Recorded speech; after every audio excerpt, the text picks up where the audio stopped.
초한지 유방과 항우의 전쟁.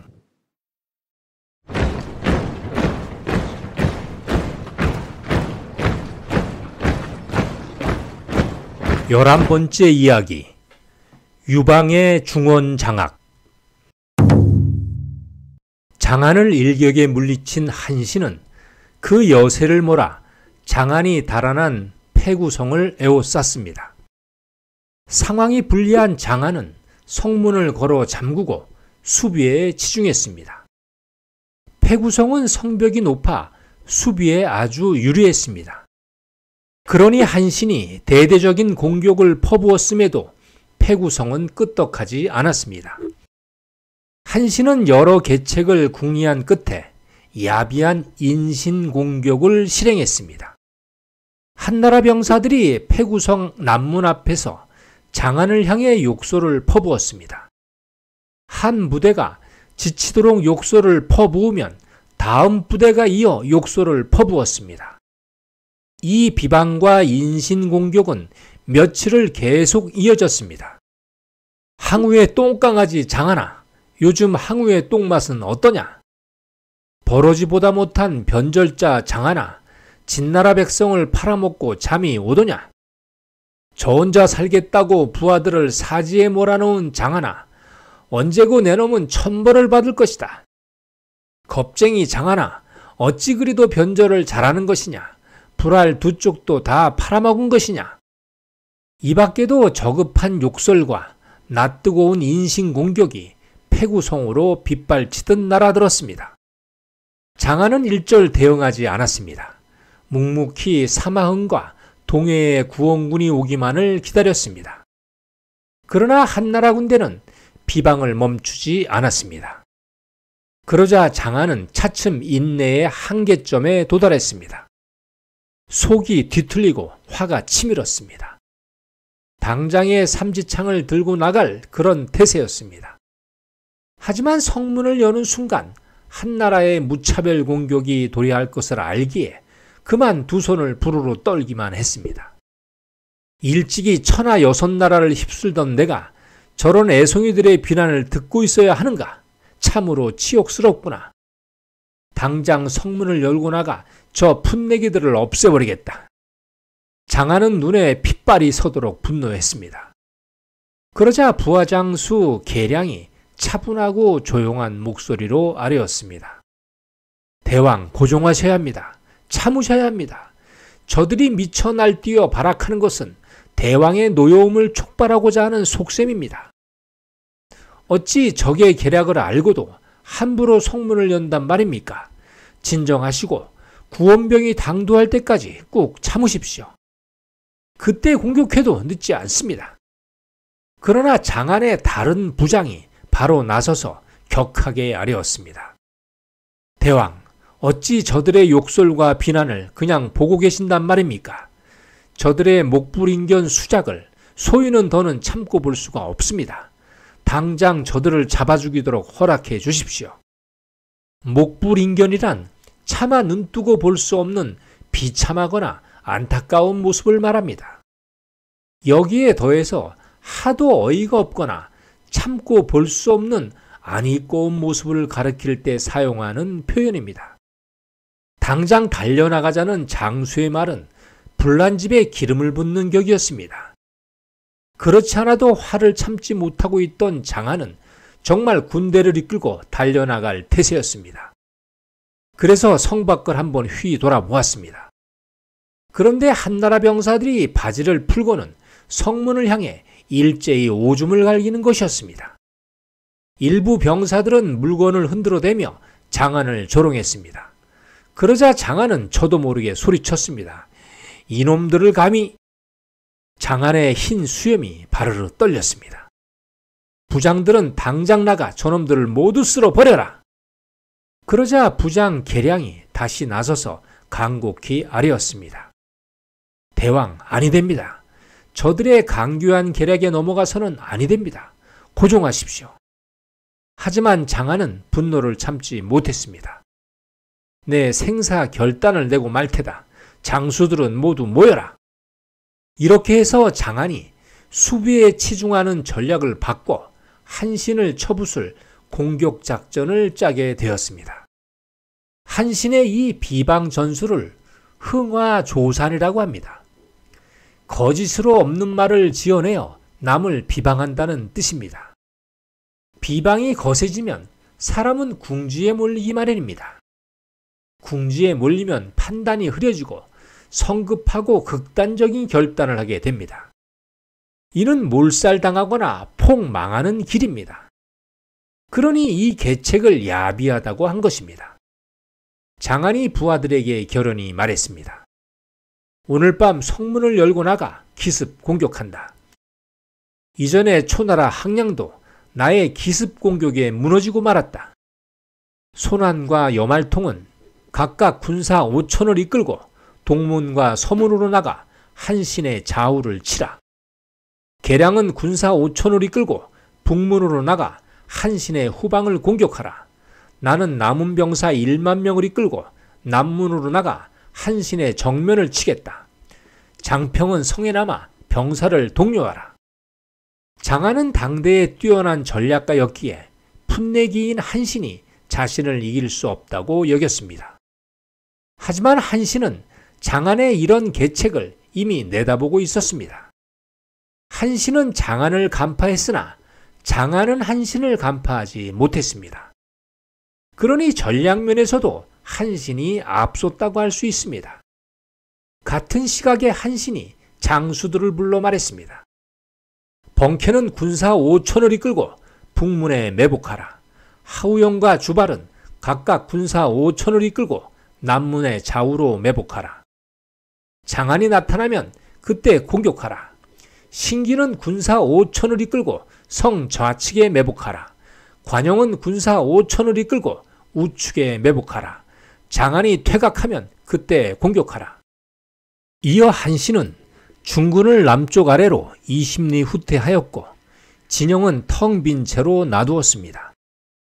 예정된 시각, 장안은 작전대로 슬며시 성문을 열고 행동을 개시했습니다. 장안이 이끄는 군대는 발소리를 죽이고 한신의 진영을 급습했습니다. 이어 사방에 불을 질렀습니다. 그런데 한신의 진영은 개미 한 마리 보이지 않았습니다. 진영이 텅 비었던 겁니다. 장안은 저도 모르게 한탄이 흘러나왔습니다. 앞불싸 또 속았다.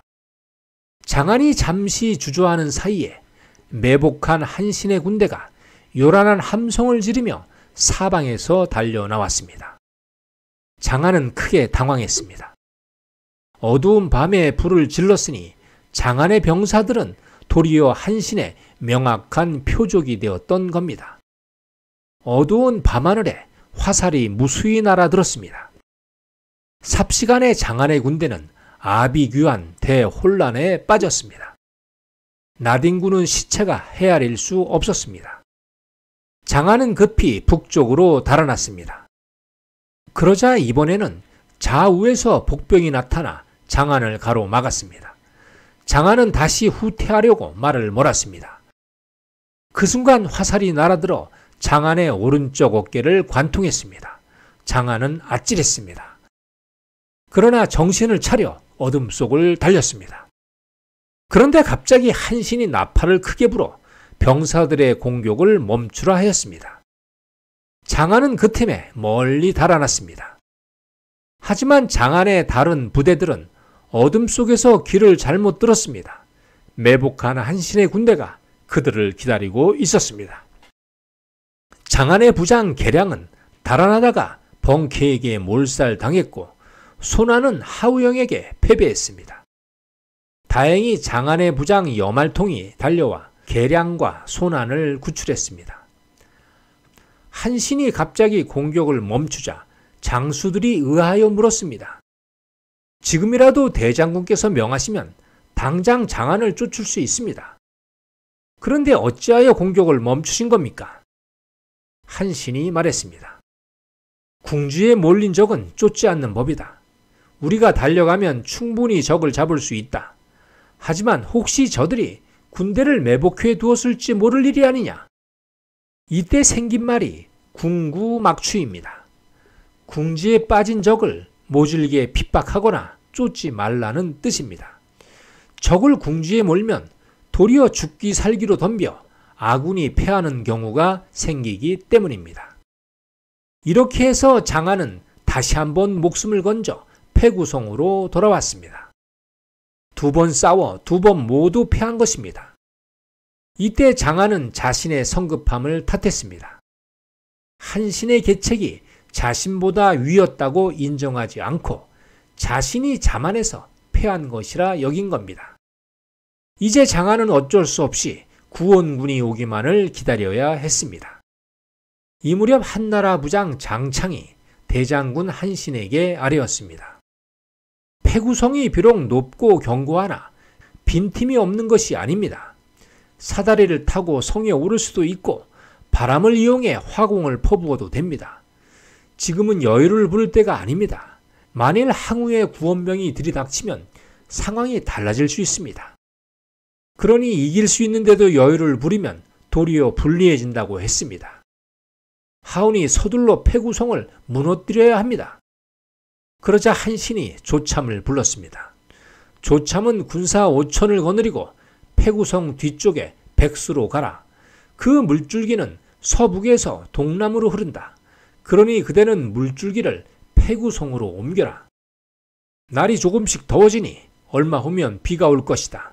그때가 장안의 제삿날이다. 장안이 무작정 구원병을 기다리는 동안 조참은 백수의 물줄기를 변경하고 있었습니다. 이어 한신은 비가 오기만을 기다렸습니다. 드디어 세찬 비가 내리기 시작했습니다. 한신은 묘한 미소를 지었습니다. 이제 장안은 끝났다. 하지만 장안은 초조했습니다. 비가 이렇게 많이 오면 구원군이 어떻게 온단 말인가? 그런데 갑자기 패구성이 무너지는 듯한 큰 굉음이 울렸습니다. 그러자 성 안의 병사들이 모두 소리쳤습니다. 강물이 성벽을 뚫었습니다. 홍수가 성 안으로 밀려옵니다. 성이 무너지고 있습니다. 장안이 무슨 일인가 싶어 밖을 내다보았습니다. 강물이 한가득 성 안을 덮쳤습니다. 병사들이 떠내려가고 기물과 집기가 떠내려가고 난리도 그런 난리가 없었습니다. 나무에 매달려 살려달라고 외치는 병사들도 있었습니다. 장안은 어쩔 수 없이 성을 버리고 급히 서문으로 달아났습니다. 이때 따라온 병사들은 100여 명도 채 되지 않았습니다. 며칠 후 홍수가 다 지나가자 한신이 유방을 모시고 패구성에 입성했습니다. 한나라의 대승이었습니다. 한편 적왕 동해는 옹왕 장안이 성을 버리고 달아났다는 소식에 무척 놀랐습니다. 부장 이치를 불러 물었습니다. 장안이 달아났다면 이는 한나라 군대가 강하다는 증거가 아니냐? 만일 유방이 우리에게 쳐들어오면 어찌해야 하는가? 부장 이치가 대답했습니다. 유방과 직접 싸운다는 것은 위험합니다. 별다른 도리가 없습니다. 위급할 때는 달아나거나 초패한 항우에게 구원병을 요청해야 합니다. 이에 동해가 급히 항우에게 사신을 파견했습니다. 그런데 사신이 성문을 나서기도 전에 외곽 경비대장이 급히 달려와 아뢰었습니다. 지금 한나라 군대가 성밖 50리 유가진에 이르렀습니다. 뭐라고? 벌써 놈들이 우리 땅에 들어왔단 말이냐? 동해는 급히 부장 경창과 오륜을 불렀습니다. 너희들은 각각 군사 5천을 이끌고 나가 성밖 30리에 매복하고 기다려라. 내가 적들의 전방을 공격하면 그때 양옆을 급습하라. 경창과 오륜이 서둘러 달려나갔으나 목표 지점에 이르기 전에 한나라 군대가 접근해 왔습니다. 그러니 진을 칠 겨를이 없었습니다. 군대 배치조차 하지 못하고 우왕좌왕하고 있었습니다. 한나라 대장군 한신이 마루에 앉아 이 광경을 내다보며 소리쳤습니다. 항복하라. 싸워서 병사들만 죽게 하지 말고 항복하라. 그러면 목숨만은 살려주겠다. 무모한 싸움을 벌여 무얼 하겠는가? 경창은 한신의 말에 화가 치밀었습니다. 자신의 군대를 무시한다고 여겼기 때문입니다. 바로 칼을 뽑아들고 한신을 향해 돌진했습니다. 그러자 기다렸다는 듯이 번쾌가 달려나갔습니다. 그러자 오륜이 달려나와 경창을 지원했습니다. 이에 주발이 달려나와 오륜을 막아섰습니다. 경창이 번쾌에게 칼을 몇 앞 내리쳤습니다. 잠시 숨을 돌리려는 찰나에 번쾌의 칼이 경창의 목을 댕강 잘라버렸습니다. 그러자 오륜은 단박에 전의를 상실하고 말머리를 돌려 달아났습니다. 이때 저광 동해가 군대를 이끌고 나와 오륜을 보호했습니다. 동해가 소리쳤습니다. 겁쟁이 유방아, 어디 자신 있으면 나와 내 칼을 받아라. 그러자 한신이 말했습니다. 장안의 종놈이 어딜 함부로 까부는 것이냐. 누가 나가서 저놈의 목을 베어오너라. 그러자 진무가 칼을 뽑아 달려나갔습니다. 동해와 진무가 시비합을 주고받으며 싸움은 팽팽했습니다. 그러자 이를 본 번쾌가 답답함을 참지 못하고 달려나갔습니다. 동해가 번쾌를 보더니 주춤했습니다. 그러자 진무가 칼을 내리쳤습니다. 동해는 칼을 막다가 그만 말에서 떨어졌습니다. 그러자 번쾌가 달려가 동해의 목에 칼을 겨누었습니다. 항복하면 목숨만은 살려주겠다. 동해는 길게 한숨을 내쉬고는 이내 체념하고 말았습니다. 자신의 칼을 냅다 내던지고는 번쾌에게 넙죽 엎드렸습니다. 옛 진나라의 명장이자 여섯 나라의 반란군을 평정했던 그 유명한 장수 동해가 항복한 것입니다. 번쾌가 동해를 데려오자 한신이 말했습니다. 그대는 한나라 왕 유방을 섬겨 새롭게 공을 세우라. 두 마음을 품지 말고 충성을 다하라. 동해는 그 말에 크게 감격하여 머리가 땅에 닿도록 절을 올렸습니다. 패장이 유방대왕의 은혜를 입어 새 삶을 살게 되었습니다. 이 은혜를 무엇으로 갚아야 할지 감격이 무량합니다. 소위는 제가 할 일을 정확히 알고 있습니다. 사마은을 바로 항복시키겠습니다. 하고는 부장 이지를 사마은에게 보냈습니다. 한신은 동해의 군대를 모두 한나라 군대에 편입시켰습니다. 동해의 부장 이지가 사마은이 있는 역양성에 이르렀습니다. 그런데 사마은은 이를 수상하게 여겼습니다. 며칠 전에 사신을 보내놓고 이번에는 부장 이지를 보내다니 무슨 일인가? 이는 일이 망쳤거나 다른 일이 생긴 것이 아닌가? 사마은은 이지가 전해준 동해의 서신을 읽고는 크게 놀랐습니다. 뭐라고? 나보고 유방에게 투항하라고? 그게 장수가 할 소리인가? 이지가 아뢰었습니다. 두 명의 왕은 이미 무너졌습니다. 지금 대왕 혼자 고립무원입니다. 어찌 유방의 10만 대군을 감당할 수 있겠습니까? 항복하여 뒷날을 도모하심이 나을 줄 압니다. 사마은은 너무 어이가 없었습니다. 나보고 겁쟁이 유방에게 투항하라니 그게 될 말인가? 사마은은 화가 치밀었습니다. 당장 이지를 가두어라. 하고는 칼을 뽑아 들었습니다. 칼날은 눈이 부시게 반짝였습니다. 내가 이 칼로 유방과 한신의 목을 벨 것이다. 그런 후에 이지 너의 목을 벨 것이다. 함부로 변심하다니 용서할 수 없다. 이지가 끌려나가자 사마은은 부장 유림과 왕수도를 불러 말했습니다. 너희들은 병사 1만 명을 이끌고 나가 양쪽으로 한나라를 막아라. 나는 중군을 맡아 정면 공격할 것이다. 사마은의 5만 군사가 고노성으로 진격했습니다. 한편 한신은 고노성에서 사마은이 투항이 오기만을 은근히 고대했습니다. 하지만 사마은이 대결을 원해 군대를 이끌고 온다는 소식에 그저 고개를 끄덕였습니다. 그렇다면 어쩔 수 없다. 장수라면 목숨을 걸고 승패를 겨루는 법이다. 한신이 군대를 이끌고 나가자 과연 사마은이 고노송 인근에서 진을 치고 있었습니다. 사마은이 소리쳤습니다. 겁쟁이 유방이 어찌 감히 내 땅에 함부로 발을 디딘단 말이냐. 당장 그 목을 베어주겠다. 어서 나와 나의 칼을 받아라. 그러자 한나라 선봉은 다름 아닌 풍상고초를 함께 했던 옛 동료 동해였습니다. 풍상고초란 모진 바람과 찬 서리를 맞는 괴로움이란 뜻입니다. 온갖 고난과 시련을 비유적으로 이르는 말입니다. 사마은이 크게 꾸짖었습니다.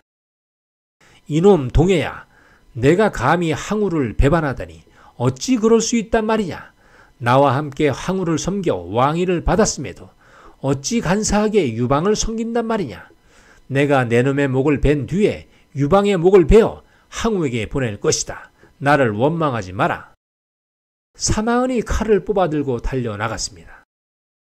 동해와 십의합을 다투는데 차츰 동해가 뒤로 물러서는 것이었습니다. 사마은이 결판을 내고자 더 강하게 칼을 휘둘렀습니다. 누가 보더라도 동해가 위태로운 지경이었습니다.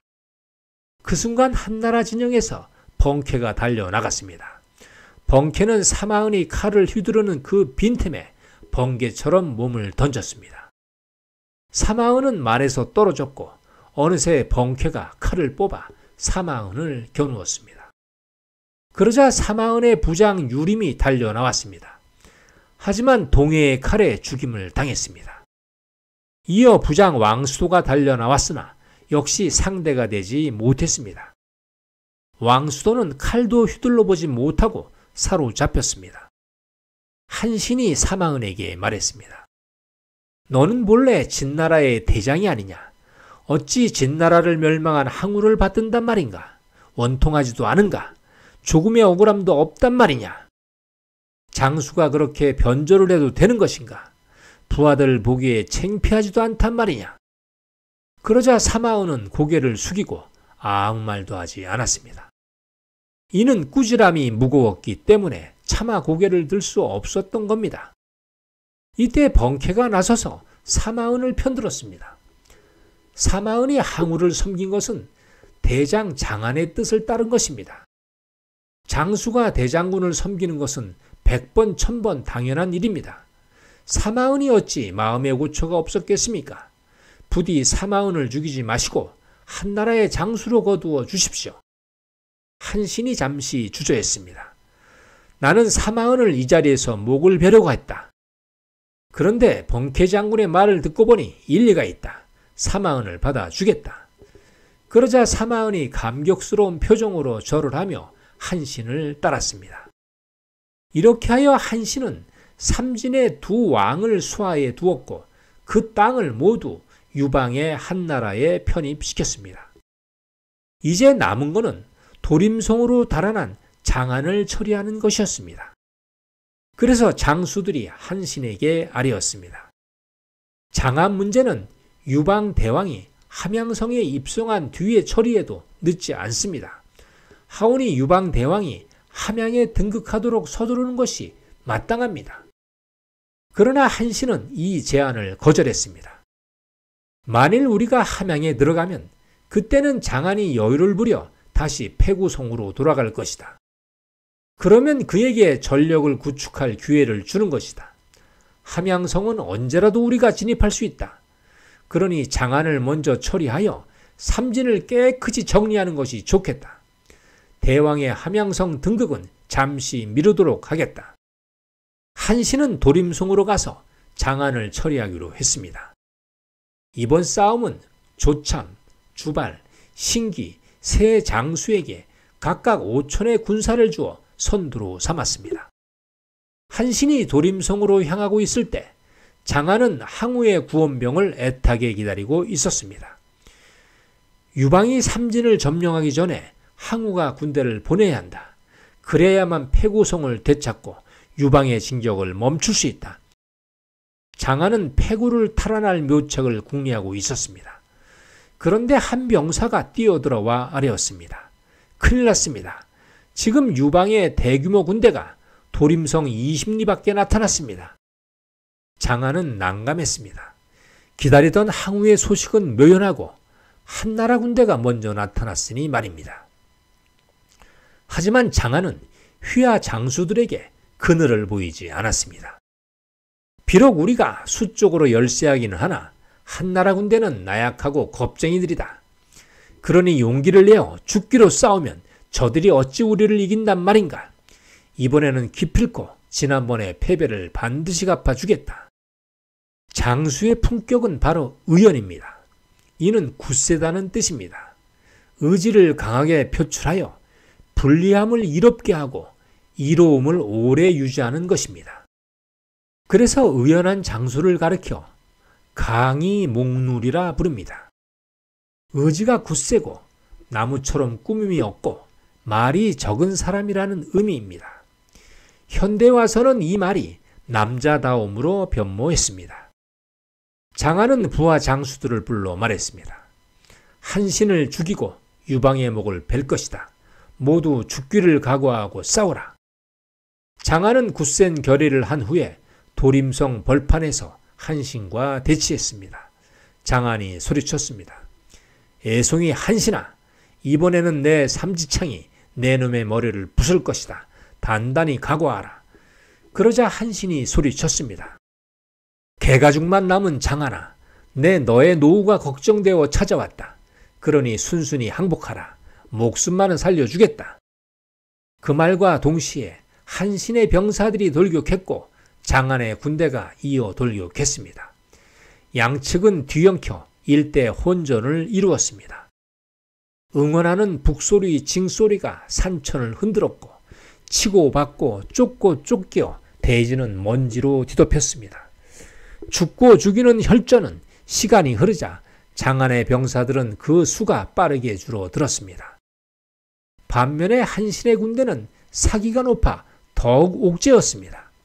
아무리 장한이 용장이라 해도 수가 역부족이니 불리했습니다. 장한이 있는 힘껏 삼지창을 휘둘렀으나 도리어 한신의 군대에 점점 포위당하고 말았습니다.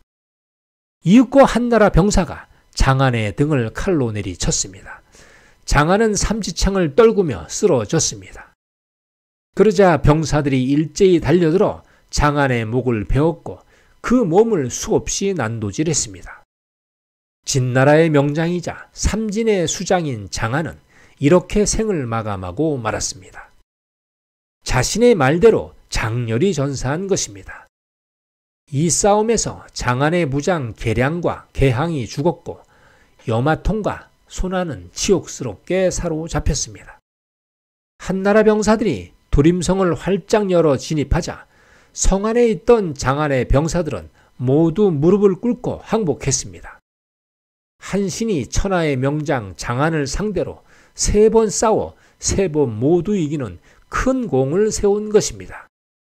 유방이 전군이 보는 앞에서 한신을 불러 극찬했습니다. 이는 우리가 지금껏 겪지 못했던 대단한 승리이다. 한신은 우리가 이길 수 없는 상대를 우습게 이겼다. 그러니 그의 병법과 전략은 참으로 대단한 것이다. 그러자 한신이 대답했습니다. 이번 승리는 모두 대왕의 공로입니다. 대왕께서 저를 전적으로 믿어주시니 장수와 병사가 하나가 되어 적을 이긴 것입니다. 또 장수와 병사들은 이전에 볼 수 없었던 대단한 용기를 보여준 것입니다. 여씨 춘추에는 이를 욕승인자 필선자승이라 했습니다. 적을 이기려고 하면 반드시 먼저 자신을 이겨야 한다는 뜻입니다. 원하는 바를 이루고자 하면 힘과 용기와 노력이 있어야 한다는 의미입니다. 그러자 한나라의 장수와 병사들이 일제히 한신을 우러러 보았습니다. 이는 존경과 존엄을 표한 것입니다. 이어 한신은 유방을 모시고 함양성으로 진격했습니다. 함양성 탈환은 직접 싸우기보다는 속임수를 쓰기로 했습니다. 한신이 장한의 부장 여마통을 불러 말했습니다. 함양 성문을 열려면 무엇이 필요한가? 여마통이 대답했습니다. 초패항 항우의 군대가 왔다고 하면 열어줄 겁니다. 그러면 무엇으로 확인하는가? 항우의 직인이 찍힌 병부를 보여주면 됩니다. 그대가 그 병부를 위조할 수 있는가? 병부를 만들어 함양성을 통과할 수 있다면 그 공로를 인정하여 그대를 한나라 장수로 삼겠다. 여마통이 글자를 개조하는 관원을 불러 병부를 위조했습니다. 직인과 내용과 시일까지 정말 감쪽 같았습니다. 이에 한신이 여마통을 앞세워 함양성으로 향했습니다. 그 뒤에는 번쾌가 이끄는 1만 명의 병사들이 초나라 깃발을 들고 뒤따랐습니다. 누가 봐도 항우가 보낸 초나라 병사가 틀림없었습니다. 염화통이 성문 앞에서 외쳤습니다. 우리는 초나라 항우 대왕이 보낸 초나라 군대다. 유방의 공격으로부터 삼진을 보호하기 위해 왔다. 그러자 함양성 수비대장 여신이 물었습니다. 병부를 보여주시오.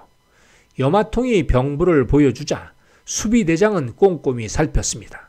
틀림없다.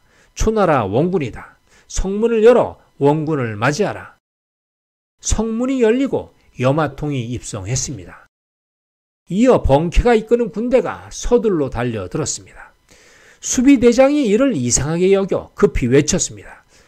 초나라 원군이라 하면서 달려드는 것이 아무래도 수상하다. 서둘러 성문을 닫아라.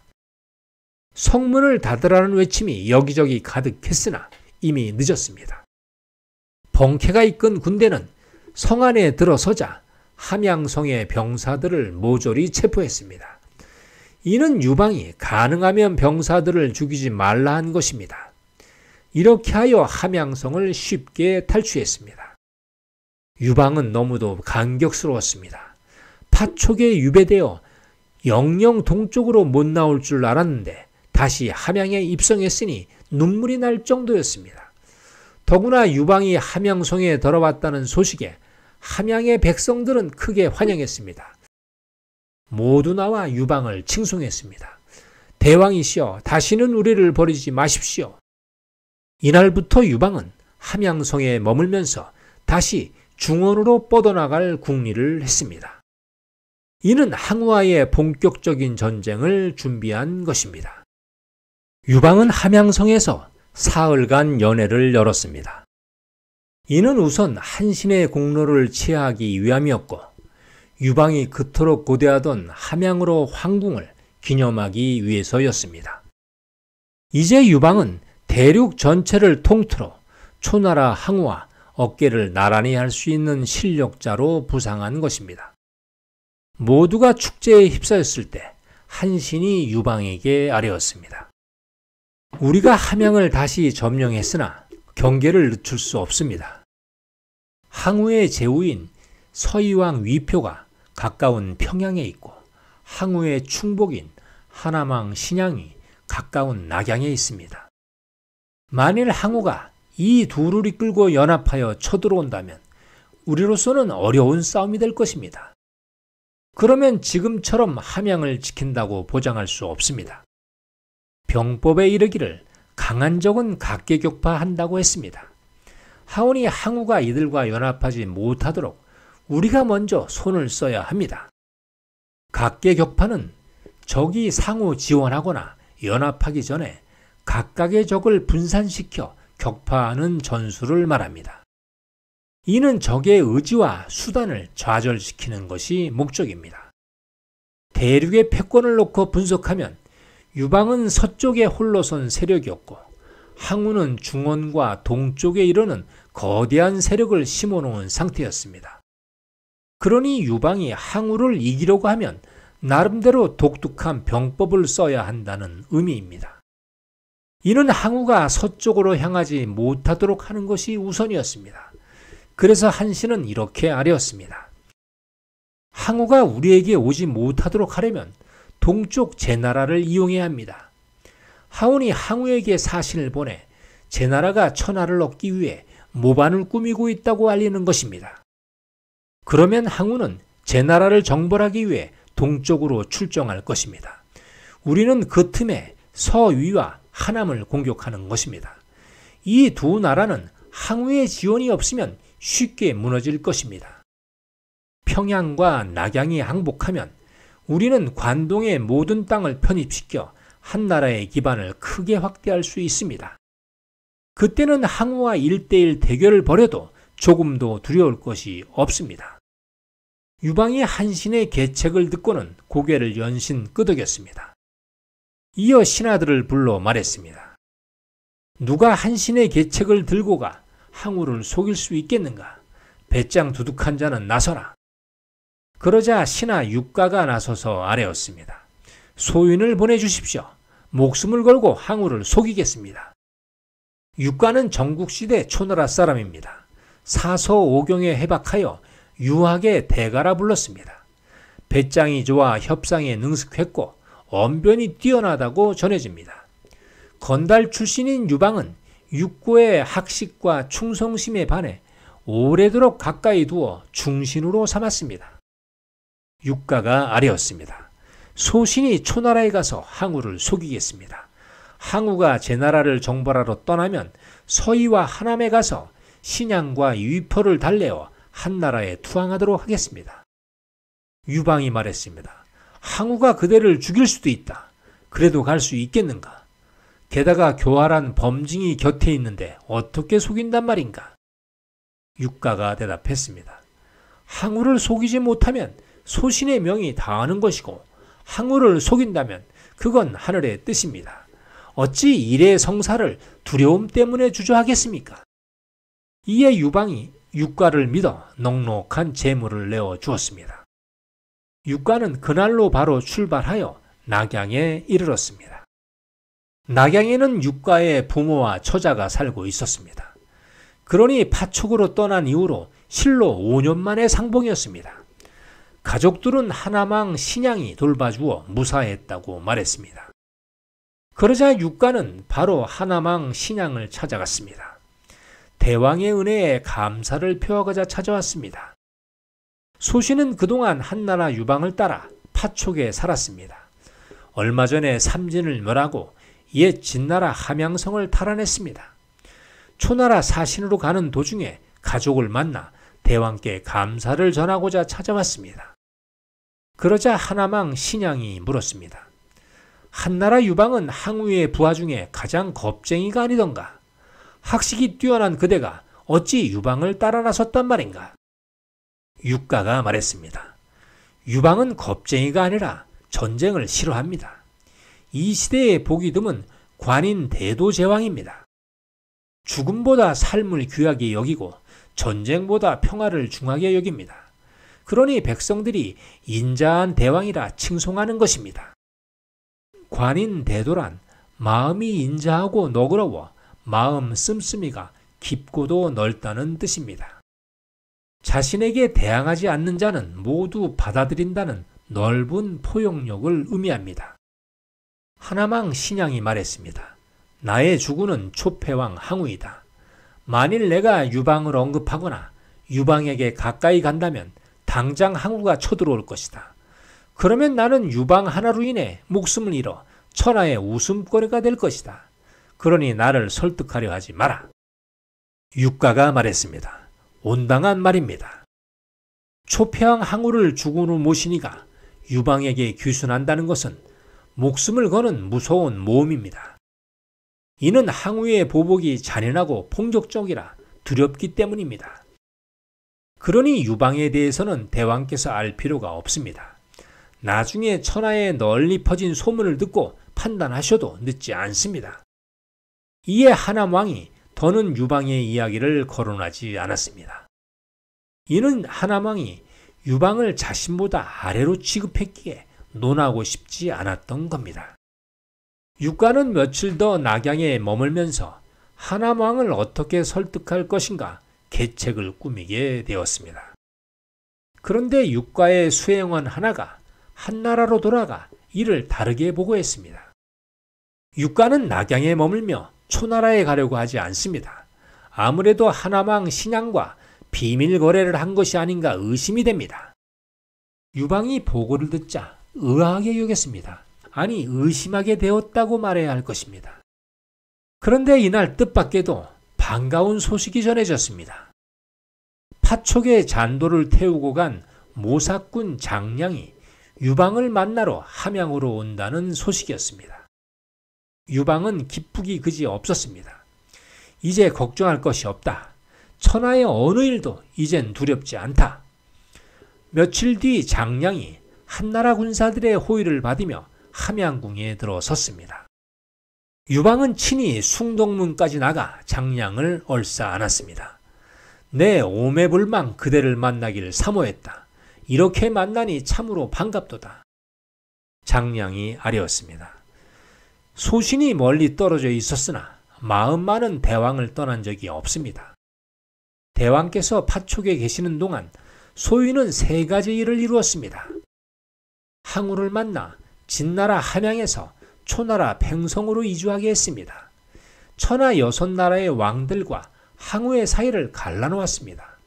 그리고 천하의 인재 한신을 찾아 대왕에게 들여보냈습니다. 그러자 한신이 나서서 장량에게 말했습니다.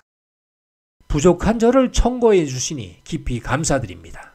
선생의 해안을 종신토록 잊지 않겠습니다.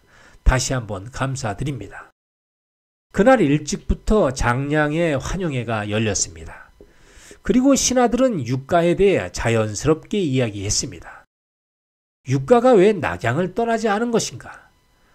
일의 본분을 잊고 하남 왕에게 투항한 것이 아닐까? 육가는 그럴 사람이 아니다. 아마 하남왕 신양이 인품에 감복하여 오래 머무는 것뿐이다. 서유의 위편은 허영과 위세를 떠는 자이니 만나고 싶지 않아 꺼리는 것이다. 그러자 장량이 말했습니다. 소신이 가서 하남왕과 서희왕을 설득하여 한나라를 따르도록 설득하겠습니다.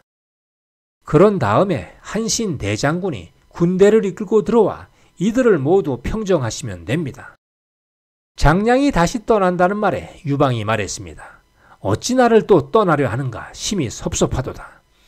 그러자 장량이 아뢰었습니다. 아직 천하를 평정하지도 않았는데 어찌 편안히 앉아 있을 수 있겠습니까? 소신이 길을 나서는 이유는 6나라가 초나라 항우를 배반하고 한나라를 따르도록 하기 위함입니다. 제나라와 양나라를 이용하여 항우를 속여 천하가 등 돌리도록 하겠습니다. 다음 날 장량은 낙양으로 떠나기 전에 밤새 적은 서신을 유방에게 바쳤습니다. 유방이 이를 신하에게 주어 장량의 사신이라 하여 초나라 항우에게 보냈습니다. 이는 항우를 속여 동쪽으로 정보를 떠나게 하려는 계책이었습니다. 이전에 삼진이 위급할 때 구원을 요청했어도 항우는 유방을 우습게 여겨 논의조차 하지 않았습니다. 장안이 알아서 처리할 것이라 강하게 믿었던 것입니다. 하지만 승상 범종은 달랐습니다. 유방이 잔도를 복원하여 파촉에서 벗어났습니다. 삼진을 멸하고 함양성을 탈취했습니다. 지금 유방의 군대가 동쪽으로 향하고 있으니 엄중히 경계해야 합니다. 항우가 말했습니다. 유방이 재주가 좋구나. 하지만 동쪽으로 나온다면 내가 그놈의 목을 잘라주겠다. 이어 장량이 보낸 사신이 서신을 전하자 범증이 이를 펼쳤습니다. 소신 장량 서초 폐왕께 아뢰옵니다. 지금 제나라와 양나라 두 나라가 초나라를 배신하고 한나라 유방을 따르고자 음모를 꾸미고 있습니다.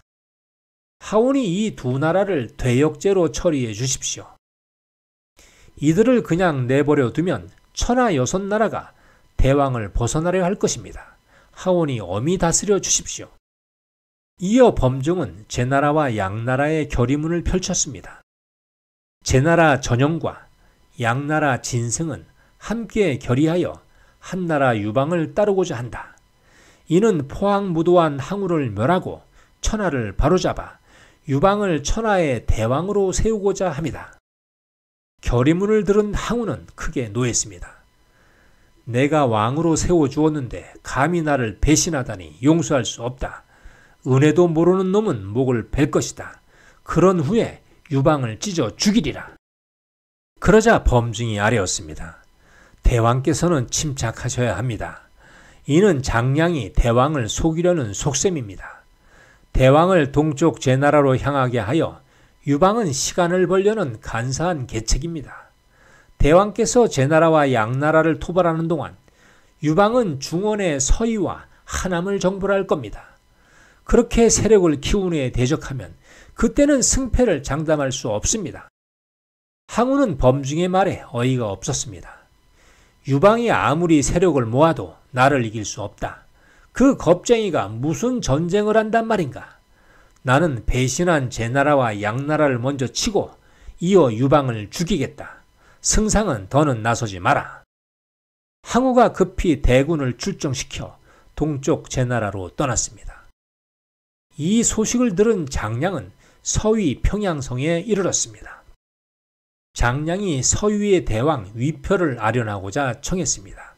그러자 위표가 승상주통을 불러 물었습니다. 장량이 누구인가? 이에 주통이 아뢰었습니다.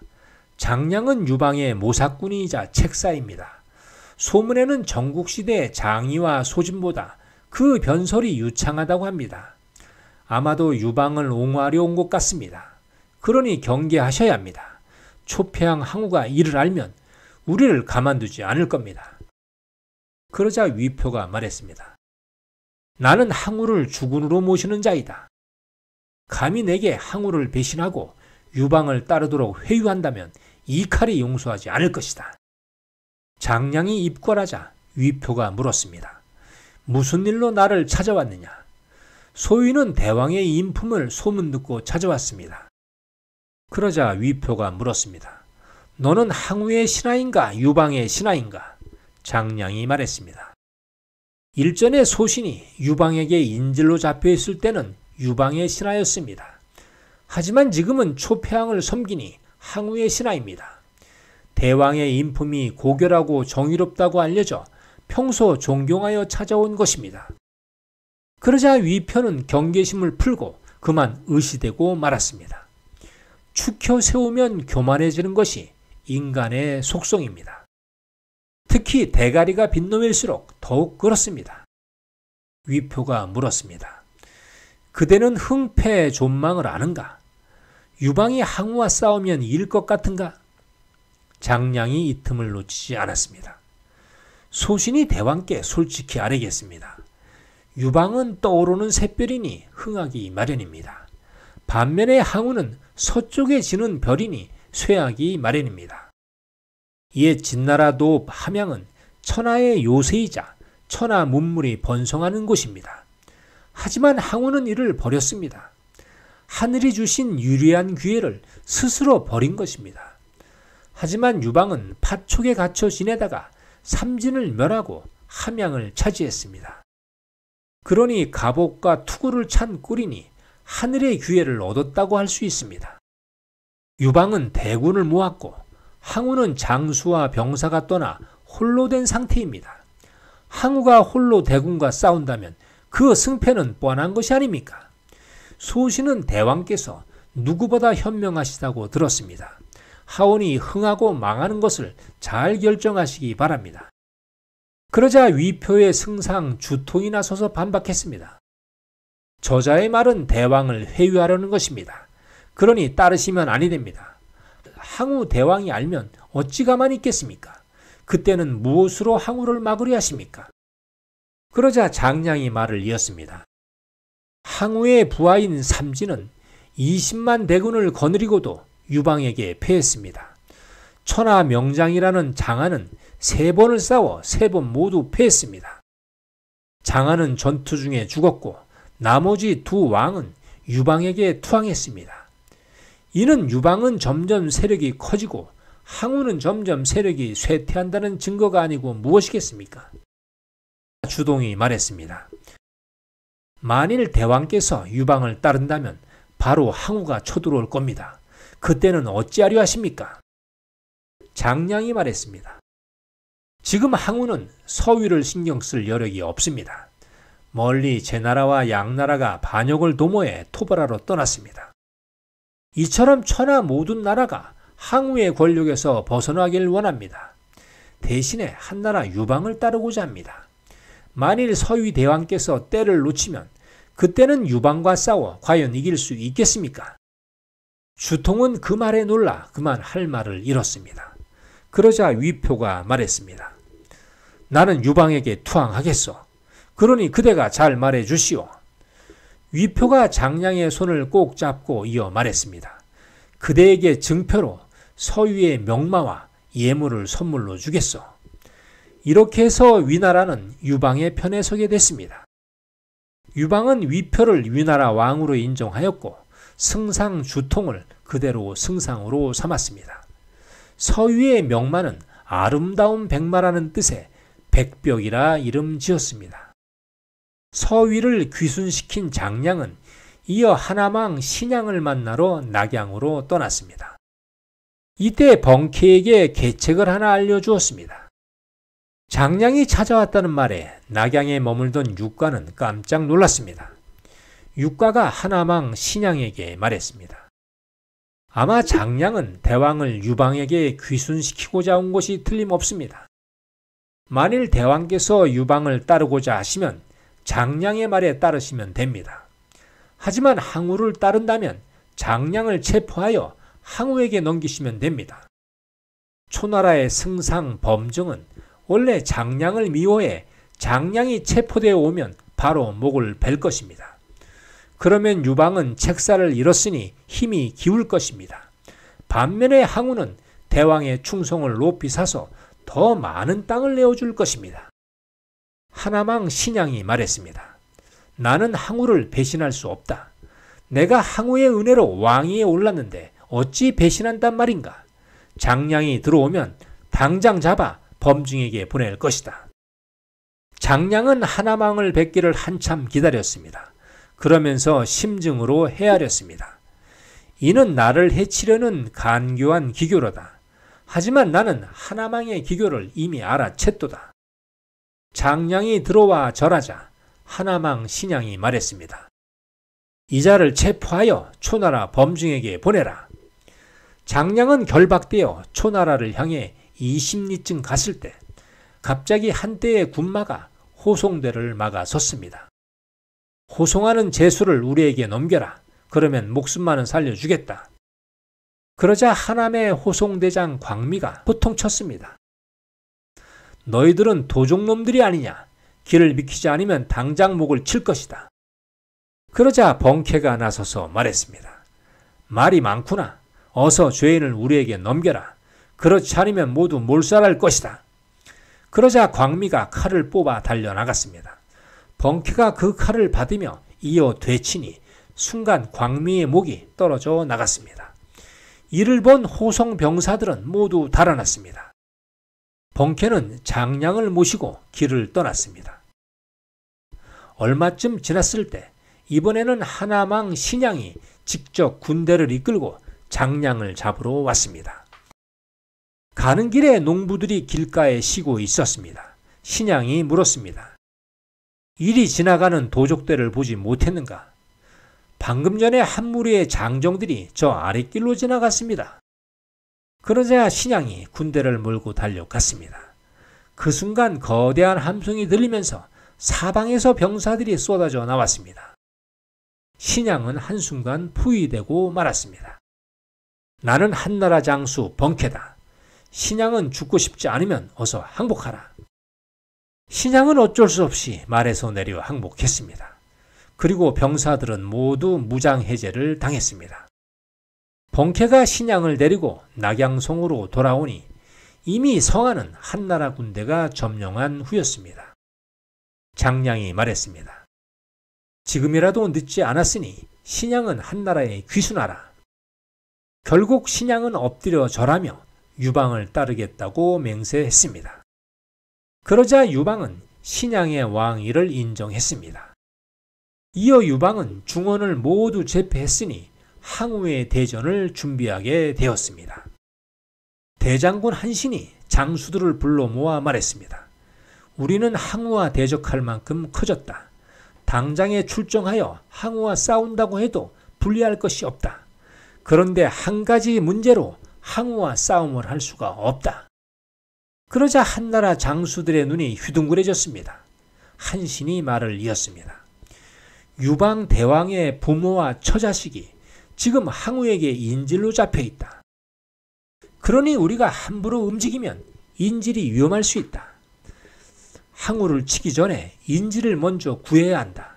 인질을 구출할 좋은 계책이 어디 없는가? 그러자 장수 왕릉이 나서서 아뢰었습니다.